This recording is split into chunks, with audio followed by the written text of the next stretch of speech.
আজকে একটু চেষ্টা করলাম নতুনত্ব কোনো ভিডিও বানানোর।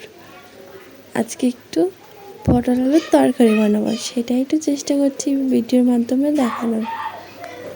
পটলগুলো কেটে এবার ধুবো। পটল আলু নিয়ে কেটে এবার জলের ভিতরে দিলাম, দিয়ে এবার ধুয়ে নেব। ধুয়ে নেওয়া হয়ে গেলে রান্না বসাবো। কিন্তু যাই হোক, একটু চেষ্টা করছিলাম অন্যরকম করার, কিন্তু হচ্ছে না। এখানে মশলাগুলো রেডি করলাম।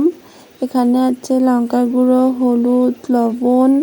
এখানে ফোড়নের জন্য এগুলো রাখা আছে। ওখানে জিরে গুঁড়ো, ধনে গুঁড়ো সবই কড়াইতে তেল দেওয়া হয়েছে। এবার ফোড়নটা দিয়ে দিলাম। ফোড়নের জন্য জিরে, শুকনো লঙ্কা, তেজপাতা ব্যবহার করেছি।